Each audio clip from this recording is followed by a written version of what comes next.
अगर आपका पैतृक संपत्ति का सुख पाना चाहते हैं तो आपको कौन से उपाय करने चाहिए, ये जानते हैं पंडित जी से। बताएं पंडित जी।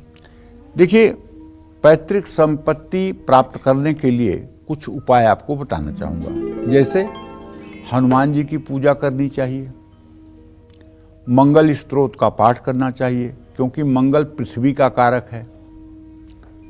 ललिता सहस्रनामावली का एक पाठ रोज करना चाहिए, लेकिन ललिता सहस्रनामावली का पाठ तभी फलेगा जब कोई आपको पाठ करने के लिए ललिता सहस्रनाम का उपासक आदेश करे।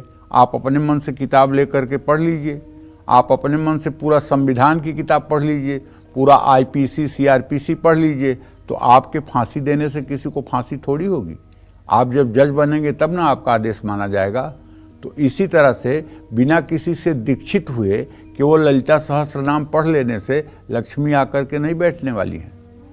वो साधक कोई होगा श्री महाविद्या का, वो जब आपको आदेश करेगा तब आप उस काम को करेंगे, तब वो काम आपके लिए कामधेनु के समान फलदायी होगा। भगवान गणेश का लड्डू और दुर्वांकुर से सहस्रार्चन कराना चाहिए। 1000 लड्डू और 1000 दुर्वा गणेश जी की मिट्टी की मूर्ति लाकर चतुर्थी तिथि पर विधिवत राजोपचार पूजन करके 1000 लड्डू 1000 दुर्वांकुर भगवान गणेश को समर्पित करना चाहिए। गणेश सहस्र नामावली से पक्का मानिए, अगर ये उपाय साल में एक बार होने लगा तो आपके संपत्तियों का कोई और छोर नहीं रहेगा। पक्की बात है। लेकिन ये सब चीजें तो हैं माया मोह में बांधने वाली।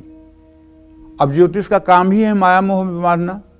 ज्योतिष का काम भगवान की तरफ लगाना थोड़ी है। ज्योतिषी का काम है कि अगर तुम भगवान की तरफ लगे हुए भी हो तो तुम्हें खींच करके वो माया मोह में लगा दे। ये ज्योतिषी का काम है। क्यों? एक घर है 2 घर हो जाएगा, आपका बेटा आईएएस हो जाएगा, आपकी बेटी राजरानी बन जाएगी, आपका पोता पूरी दुनिया में नाम करेगा। अब आप खुश माया मोह में जकड़ गए।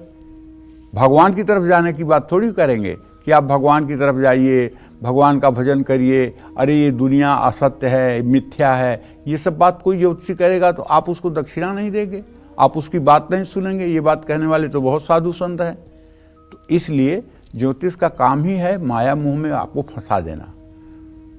लेकिन मैं कहूँगा माया मोह में फंसते हुए भी अपनी अपनी अंतिम यात्रा के लिए भी थोड़ी थोड़ी तैयारी सब लोग रखिए, क्योंकि हमें अंतिम यात्रा भी करनी है। उसकी तैयारी के लिए भी रोज कुछ न कुछ तैयारी रखिए, कुछ न कुछ निस्वार्थ भाव से रोज ऐसा करिए जो आपके अंतिम यात्रा में भी सहायक हो। यही कहना चाहूँगा। जय माँ विंध्यवासिनी।